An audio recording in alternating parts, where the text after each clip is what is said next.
Greek family. Woman will never be Greek enough for husband's family. Dear Abby, I married a Greek man whose family never accepted me. Being young and naive, I tried everything to fit in, converting from Catholicism to the Greek Orthodox faith, attending all family functions, including them in our lives. It was never enough. My husband and I traveled to Crete with his family to visit his relatives there, and some extended family members refused to share the dinner table with me because I was not Greek. One of those family members was a priest. Our daughter, Athena, was born 4 years later. What broke the camel's back for me was a Christmas dinner when she was 6. My father-in-law gave cards with $100 to all the grandchildren of Greek heritage. Athena received nothing and cried for hours, wanting to know why her grandfather didn't love her. My husband just tried to stay neutral. Abby, how far should someone have to go to fit in with their husband's family? Signed, Irish again in New Hampshire. Hello, welcome to the vocabulary lesson for Greek family. Let's get started. The headline says, woman will never be Greek enough for husband's family. Greek, of course, describes someone from Greece, the country of Greece. And then she starts the letter, Dear Abby, I married a Greek man whose family never accepted me. She said she was young and naive. Naive means innocent.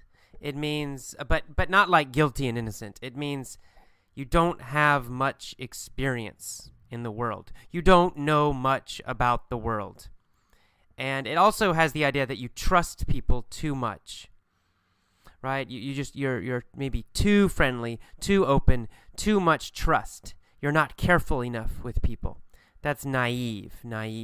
So you don't have much experience in the world, and you don't know much about the world and life. Naive.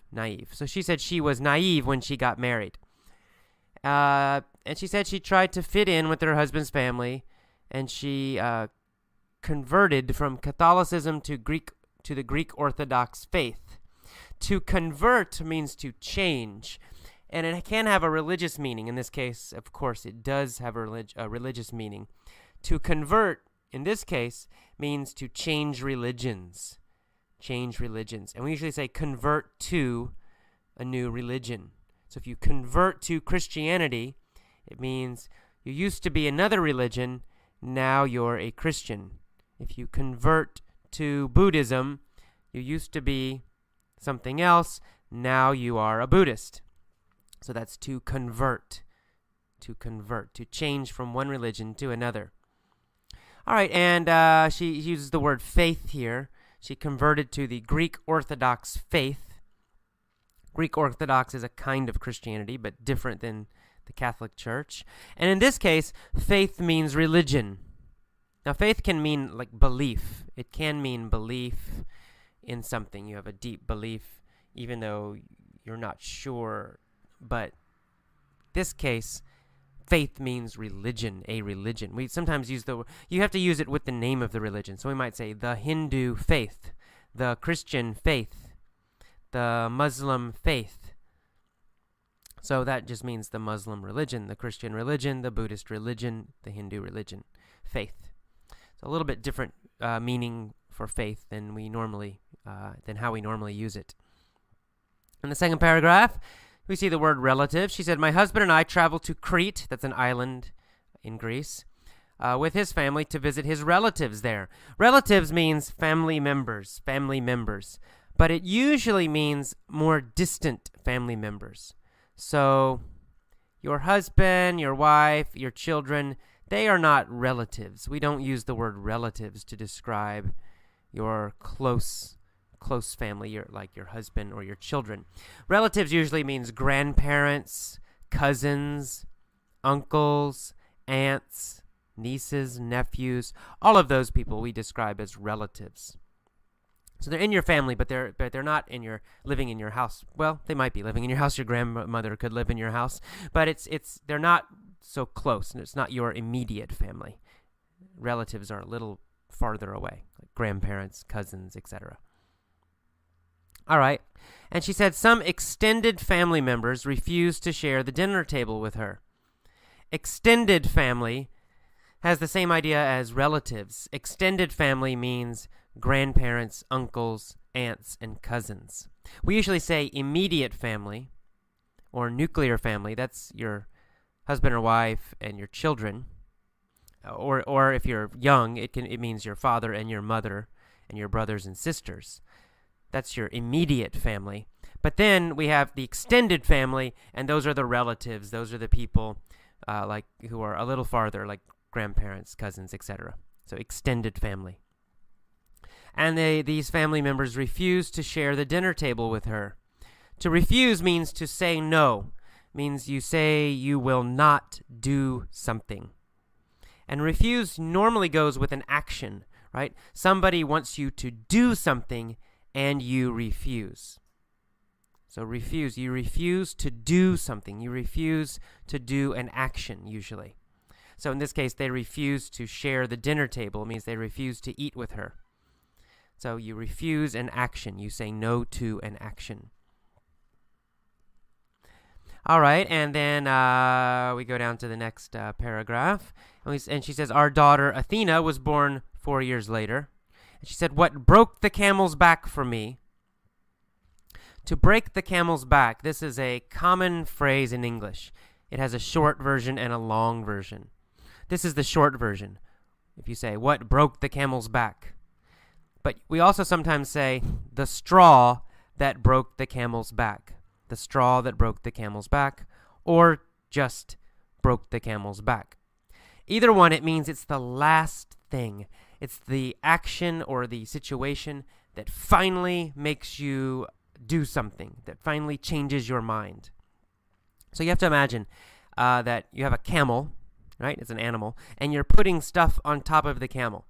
So you put maybe straw's like grass, but you're putting some on the camel, and the camel's okay. You put more, it gets heavier and heavier and heavier. You put more, and oh, now the camel's, his back is hurting. You more, and finally you put one more, and the camel's back breaks, right? So it's the final thing, it's the final bad experience that causes the camel to break or to die. This is where it comes from. And so it means like that you have some kind of bad situation, and it's been happening a long time. So let's say in this case, the family, they do something bad to her. Then they do another thing that's bad. Then they do another bad thing. Then another. Each time she's a little more upset, a little more angry. But more bad things, more bad things. Finally, they did something to her daughter. They were rude to her daughter. That was the last straw. Right? That's what broke the camel's back. It was the last event. After this, she's so angry, she will not be nice to them anymore. It's the final action, and now she can't handle it anymore. All right, and so what happened is that the father-in-law was giving money to all the grandchildren who had Greek heritage, but didn't give one to their daughter. Heritage means when we talk about Greek heritage or German heritage or Japanese heritage, heritage means where your family comes from. Where your family comes from. And it was talking about your family in the past. So it doesn't mean right now. So we can have someone, this child was born in America. So the girl is American, but she's of Greek heritage because her father's Greek. Her grandparents are Greek, right? Half of her family is Greek. So she's not Greek. The girl is not Greek because she's American, born in America, lives in America. But she is of Greek heritage, right? Her family is Greek. So if an immigrant comes here, say from Mexico, they're Mexican. But their children, let's say they're born in America, they grow up in America, they always live in America. They're Americans, but they're of Mexican heritage. Their family, going back in history, was Mexican. All right. And then we keep going, and she says that her little daughter was really upset when she didn't get money from her father-in-law like everybody else. And then she said her husband just tries to stay neutral. Neutral means, in this case, you don't pick a side. So I mean, we have one side against another side, and you say, oh, I'm not fighting on either side. I'm in the middle. I will not support either side. I am neutral. So the husband won't support his wife and daughter, and the husband also won't support his Greek family. He just says, I'm neutral. He won't help either one. He won't choose either side. And then finally, in the last sentence, she says, Abby, how far should someone have to go, or how far should I have to go to fit in with my husband's family? Remember, to fit in means to have a good relationship with. To fit in with the family means have a good relationship with the family, to belong to the family, to be part of the family. That's to fit in. So she's saying, how far should I have to go to do this? And that means, how far do I need to go? How far should I have to go? That just means, how much do I need to do? How much do I need to do? Or how much should I try? That's the meaning of that phrase. How far should I have to go to learn English?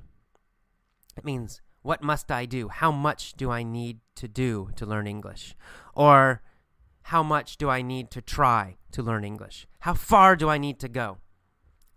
All right. So that's all. That's all the vocabulary in this little thing. Listen to this a few times. Make sure you know the vocabulary. This one's not too difficult, I hope. And then we'll move on to the mini story. See you next time. Bye. Welcome to the mini story lesson for Greek family. Let's do the basic story first. Here we go. I'm walking down the street when a guy comes to me and says, Hi, can I chat with you for a moment? He looks clean and very neat. I'm quite naive, so I think he's just friendly. I say, okay. The man asks me, how far would you go to save yourself? I say, what do you mean? He says, I'm talking about the Christian faith. I want you to convert to Christianity. Actually, I'm a Buddhist, I say.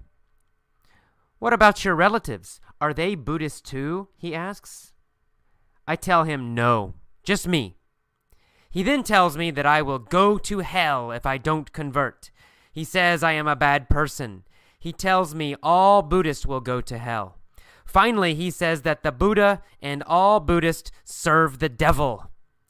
That's the straw that breaks the camel's back. I yell at him, Go away! I refuse to listen to you anymore. Okay, let's go back to the top of our little story, and this time with questions. Here we go again. I'm walking down the street when a guy comes to me and says, Hi, can I chat with you for a moment? He looks clean and very neat. I'm quite naive, so I think he's just friendly.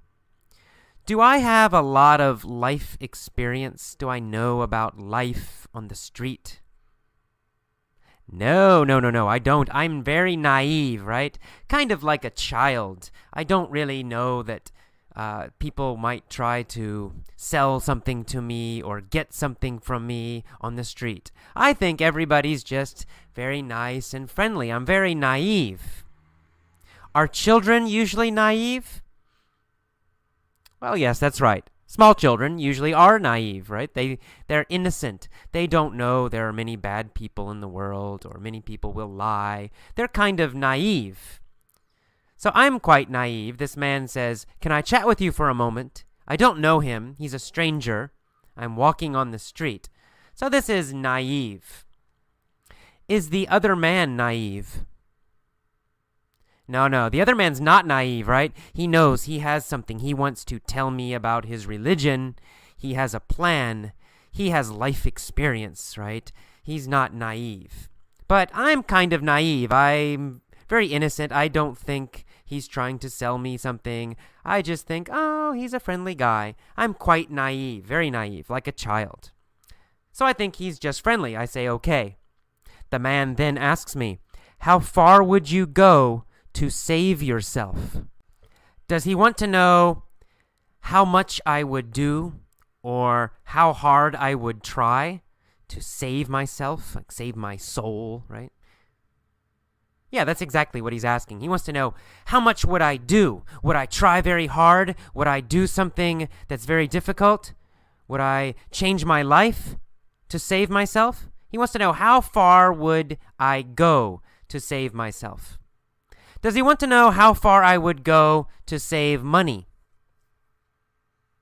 No, he doesn't care. He's not asking about me saving money. He doesn't want to know what I would do to save money. He wants to know, how far would I go to save myself, right? My soul. He asks, how far would you go to save yourself? Does he want to know how far I would go to save my body? No, he's not talking about my body, my physical body. He doesn't want to know how far I would go to save my body. He wants to know how far I would go to save myself, meaning my soul, my spirit, right? After I die. He says, how far would you go to save yourself? He's talking about my soul after I die. And I ask him, what do you mean? I don't understand. Do I understand what he means when he says, how far would you go? No, I don't, obviously. No, I don't understand what he means. How far would you go to save yourself? I'm a little confused by that. So he says, I'm talking about the Christian faith. Is he talking about his religion? Yes, exactly right. He's talking about the Christian faith. He's talking about the Christian religion. Is he talking about the Buddhist faith? No, he's not talking about the Buddhist faith. He's not talking about the Buddhist religion. He's talking about the Christian faith. Is he talking about the Jewish faith? No, he's not talking about the Jewish faith. Is he talking about the Islamic faith? No, he's not talking about the Islamic faith. Is he talking about the Hindu faith? No, he's not talking about the Hindu faith. What faith is he talking about? Well, he's talking about the Christian faith. And what does he want me to do? Well, he says, I want you to convert to Christianity. Does he want me to change my religion? Yes, he does. He wants me to change to Christianity, from my old religion to Christianity. He says, I want you to convert to Christianity. Does he want me to convert to Islam? No, he's not Muslim. He does not want me to convert to Islam. He wants me to convert to Christianity. Who does he want to convert to Christianity? Well, he wants me, AJ, to convert to Christianity. Does he want to convert to Buddhism? No, he does not want to become a Buddhist. No, he wants me to convert to Christianity. He does not want to convert to Buddhism. And I say to him, actually, I'm a Buddhist, I say. And he asks me, what about your relatives? Are they Buddhist too? Does he want to know if my friends are Buddhist? No, he wants to know if my family is Buddhist, right? He says, what about your relatives? Are they Buddhist too?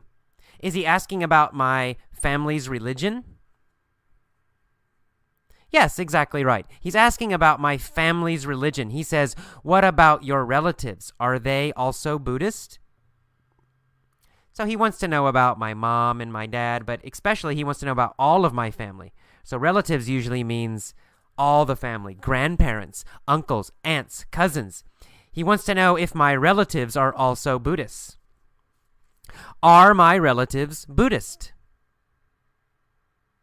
No, my relatives are not Buddhist. In fact, some of them are Christian, some of them no religion. So my relatives are not Buddhist, only me. Are my relatives Christian? Some of my relatives are Christian, not all of them. Some of them are. Are my relatives Buddhist? No, they're not. They're not Buddhist. My relatives are not Buddhist. So I say to him, no, just me, only me. He then tells me that I will go to hell if I don't convert. If I don't convert to Christianity, does he think I will go to hell? I will burn after I die. Yes, exactly. He thinks if I don't change to Christianity, if I don't convert to Christianity, then I will go to hell after I die. Then he says I'm a bad person. He tells me all Buddhists will go to hell. Finally, he says that the Buddha and all Buddhists serve the devil. That's the straw that breaks the camel's back. Does that make me angry? Well, yes, it's the last straw. It's the final straw that breaks the camel's back. It means he said many things to me, bad things. He's insulting me. He says, oh, you're a bad person. Oh, if you don't convert, you'll go to hell, right? More bad things, more bad things. I'm patient. But finally, the last thing, he says, all Buddhists serve the devil. That's the straw that breaks the camel's back. That's the final bad insult, and I become angry. And I yell at him, go away! What is the straw that breaks the camel's back? Well, it's him saying all Buddhists serve the devil. That's the final bad thing that makes me lose control, lose my temper. So he says, all Buddhists serve the devil. That's the straw that breaks the camel's back. When he asks me, are your relatives also Buddhist? Is that the last straw? Is that the straw that breaks the camel's back? No. I'm patient. After he says that, it's no problem. Okay, so what is the straw that breaks the camel's back? Well, it's when he says, all Buddhists serve the devil. That's the straw that breaks the camel's back. It's the final insult. Then I get angry and I yell at him, go away! I refuse to listen to you anymore. Will I listen to him again? No, I refuse to listen to him anymore. I will never listen to him again. I refuse. I say no, I won't do it. No, I will never listen to you again. I refuse to listen to him anymore. Do I refuse to listen to all Christians? No. I don't mind all Christians. It's just this one guy. I refuse to listen to him ever again. I will never listen to him again. I refuse to listen to him. Only to him. I refuse to listen to him. Do I refuse to watch television again? No. I don't refuse to watch television. What do I refuse to do? Well, I refuse to listen to that guy again, right? I refuse to listen to him again. All right, that's the end of our little story. One more time, this time with pauses after the key phrases. I'll pause. Say the key phrase after I pause. Copy my pronunciation. That's the important part of this section. Copy my pronunciation, especially my intonation when I go up, when I go down. Things like that, okay? Let's go. I'm walking down the street when a guy comes to me and says, hi, can I chat with you for a moment? He looks clean and very neat. I'm quite naive.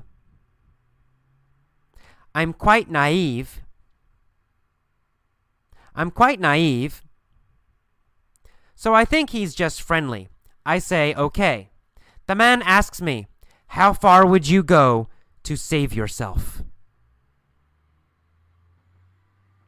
How far would you go to save yourself? How far would you go to save yourself? Good. I say, what do you mean?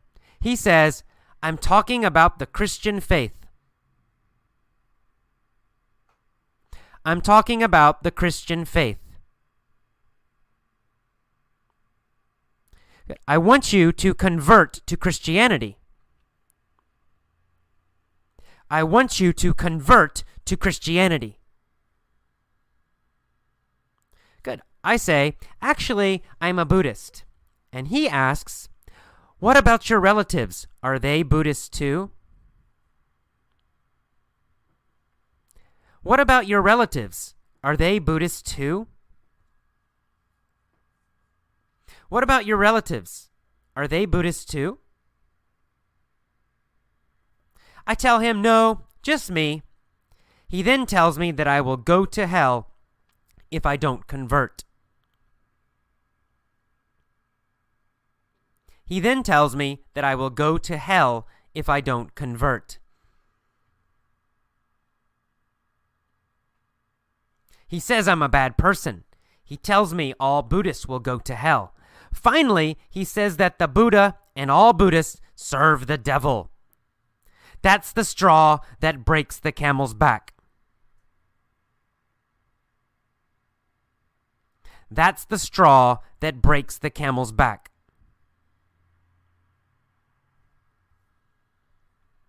That's the straw that breaks the camel's back.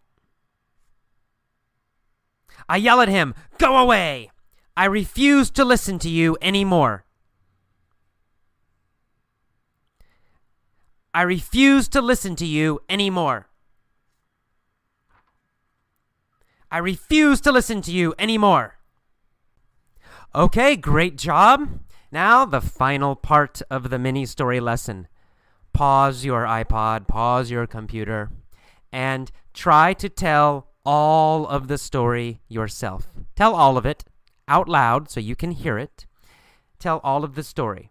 You don't need to remember every word, but try to use the target vocabulary, the new vocabulary, correctly. If you can't, if you have trouble, no problem. Relax. Listen to it again. Just keep listening until you can pause and tell all of the story yourself. Okay, see you next time. Bye-bye. Welcome to the Point of View mini stories for Greek family. Let's get started. First, the past tense. 5 years ago, I was walking down the street when a guy came to me and said, "Hi, can I chat with you for a moment?" He looked clean and very neat. I was quite naive, so I thought he was just being friendly. I said, "Okay." The man asked me, "How far would you go to save yourself?" I said, "What do you mean?" He said, "I'm talking about the Christian faith. I want you to convert to Christianity." "Actually, I'm a Buddhist," I said. "What about your relatives? Are they Buddhists too?" he asked. I told him no, just me. He then told me that I would go to hell if I didn't convert. He said I was a bad person. He told me all Buddhists would go to hell. Finally, he said that the Buddha and all Buddhists served the devil. That was the last straw. It was the straw that broke the camel's back. I yelled at him, "Go away! I refuse to listen to you anymore." All right, our second version. I'm going to change this a little bit so you get a little more practice. Just change the order of the story. Since I was a child, I have been very naive. I have always thought that people are very friendly, even if they're not. I have always accepted people and not worried about them or been suspicious, right? I've always been quite naive since I was a child. Well, one day, I was walking down the street when a guy came up to me and said, "Hi, can I chat with you for a moment?" He looked clean and very neat. Since I was quite naive and have always been naive, I thought he was just being friendly, so I said, "Okay." The man asked me, "How far would you go to save yourself?" I said, "What do you mean?" He said, "I'm talking about the Christian faith. I want you to convert to Christianity." "Actually, I'm a Buddhist," I said. "What about your relatives? Are they Buddhists too?" he asked. I told him, no, just me. He then told me that I would go to hell if I didn't convert. He said I was a bad person. He told me all Buddhists would go to hell. Finally, he said that the Buddha and all Buddhists serve the devil. That was the last straw. That was the straw that broke the camel's back. I yelled at him, "Go away! I refuse to listen to you anymore." So you can notice I use the present perfect have been for something that started long ago when I was a child and continued up to the time this story happened.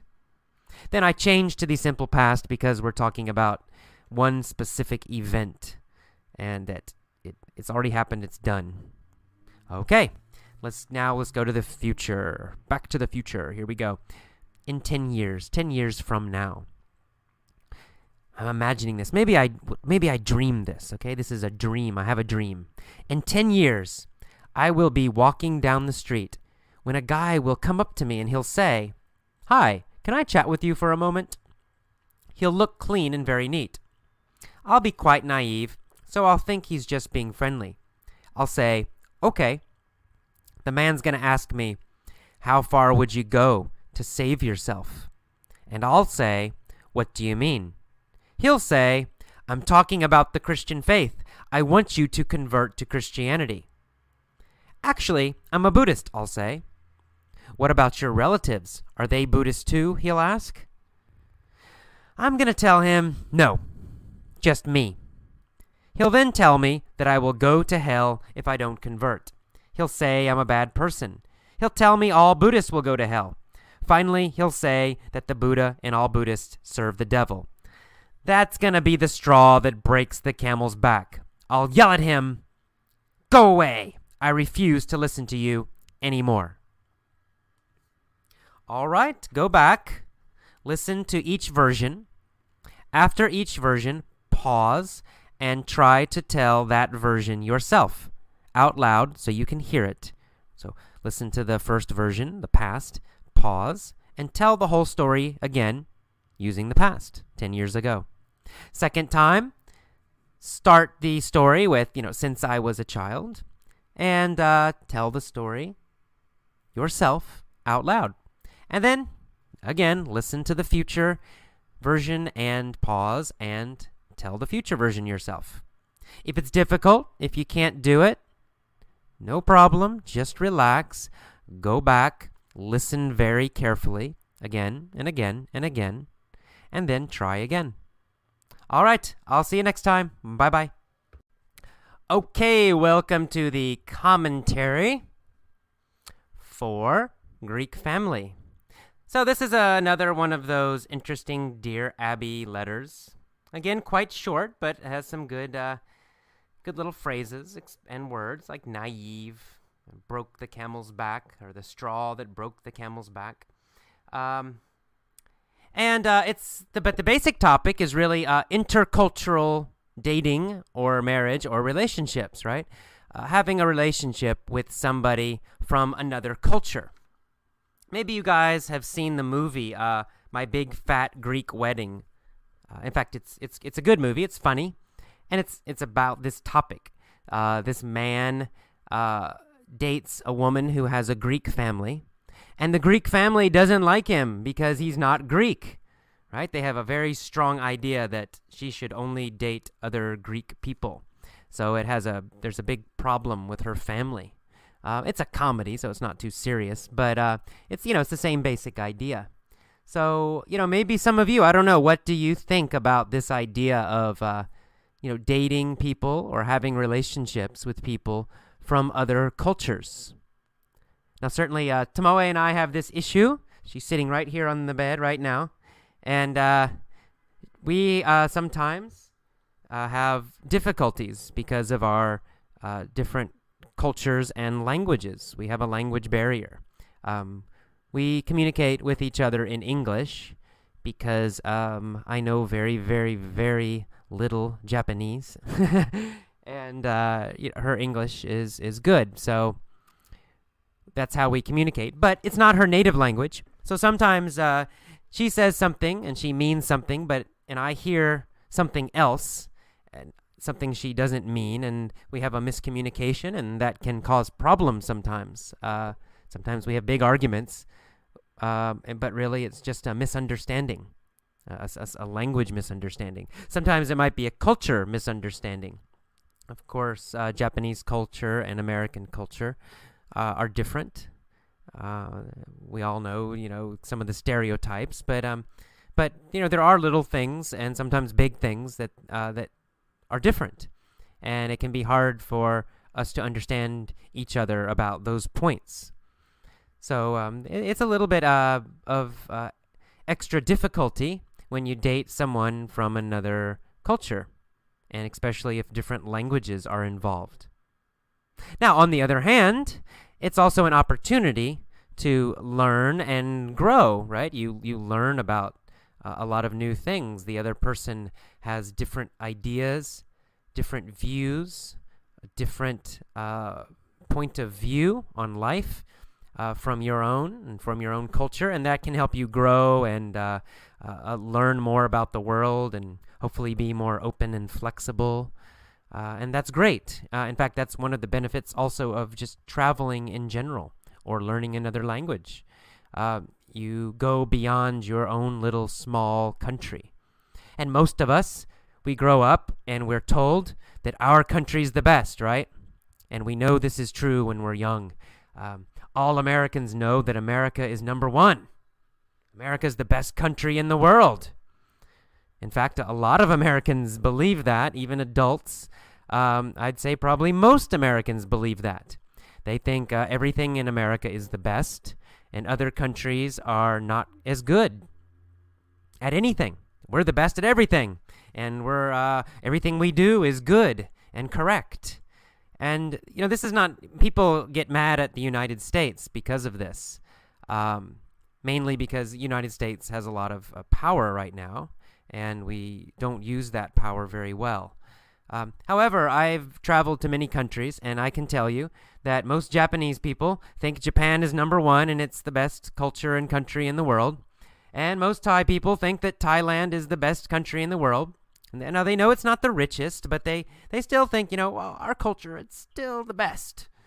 And I think most people think that. Most people are taught that when they grow up. They're taught by their parents. They're taught by their society, by their media, that there's something special about their country which is better than others.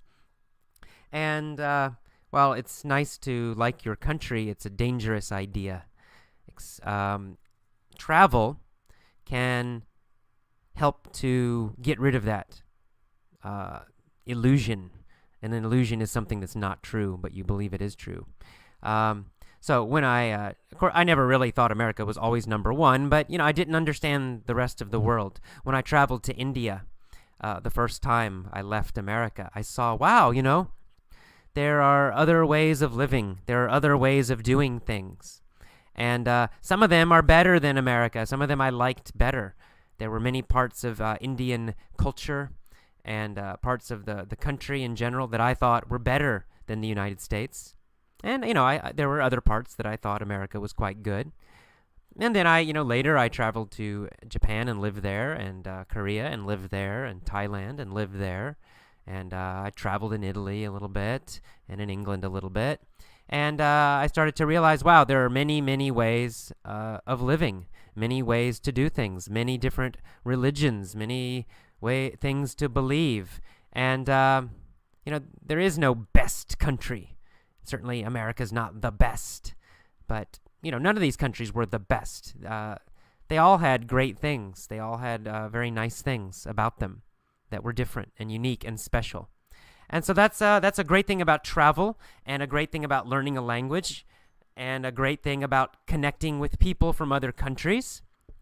And it can also be a great thing about dating people or having a relationship with someone from another country, because then it becomes very, very personal. When you travel, it's not so personal. You go to a country and you see it and you learn something, and then you go home. If you live there for a while, it's a little deeper, of course. But if you have a relationship with someone from another country, it's even more deep, because then you really start to see how differently people think and how different people's beliefs can be. And, that can be very good. It's sometimes difficult, but in general, I think it's very, very good. It certainly has been very, very good for me, and has helped me open my mind more to the world, and hopefully not be a typical American. Another issue in the mini story, I told a little mini story about somebody on the street coming up to me and trying to make me become a Christian. And actually, this is kind of a true story. It's based on a true story, because I used to live in Georgia and also South Carolina in the United States. These areas are in the southeast part of America. And the Southeast is very, very Christian. When I say Christian, I mean Protestant, Baptist mostly, and very evangelical. Evangelical means they're aggressive. They try to change people's religion. And so I would be walking around my town, and this would happen. This happened to me a lot, especially in South Carolina. People would walk up to me and start talking to me, and then very soon they would start talking about religion, and they would criticize me and attack me because I wasn't part of their religion. And I really actually hate that about Southern culture in the Southeast part of the United States. I like some things about the South, but I really hated that part because I was often bothered by these people. And it's a kind of intolerance. It's a kind of what I was just talking about with travel. These people usually had never been outside of America. They had no contact, no experience with people of other religions. They criticized Islam, for example, but they had never met a Muslim person. They certainly had never read the Quran. Until they met me, they had never met a Buddhist before. And I'm only kind of a cowboy American Buddhist. I don't know if that's real or not. So they really have no experience of the world. And so if you have no experience of the world, you're quite naive. And when you're naive, it's easy to have very strong beliefs about something, about a religion or about something else. It's easy to believe you're the best and you're always right if you never have experiences of other people in other places that have different beliefs that are also quite good or quite interesting or quite powerful or quite helpful. And, South Carolina is a small little place. Most people in South Carolina have never traveled outside the United States. Many have never traveled outside of South Carolina. They've never been to a big American city, even. So their experience is very small. It's quite naive. And so living there was a bit difficult. It wasn't only these kind of Christian people, but it was many other kinds of things where they had these very narrow, small beliefs, and they wouldn't debate them. They wouldn't consider other ideas. It was just they're right and you're wrong. And unfortunately, we see that in the United States, in our government right now. This same mentality. I would say George Bush has this mentality. And the people who support George Bush have this mentality. George Bush is very popular in South Carolina, for example. Still very popular. In the rest of the country, not so popular, but in places like South Carolina, he's still very popular. And he has the same kind of mentality. America's number one. Everything we do is the best. Islamic people, Muslim people are totally wrong and bad. Any other part of the world, they're not as good as we are. These are beliefs that are common in parts of America and unfortunately common in our government right now. So I don't know if we can make more Americans travel or meet people from other countries. Maybe that might help. I don't know. That's your job. Meet some Americans and teach them about the world. Teach them about your country. All right. Well, I guess that's all for the commentary. I guess I talked about several topics this time. I hope you're enjoying Effortless English. And look at the forums. I need your help. I've put a couple forum ideas asking for your help and your contribution, your actions. So go read the forums and help improve the Effortless English Club. See you next time. Bye-bye.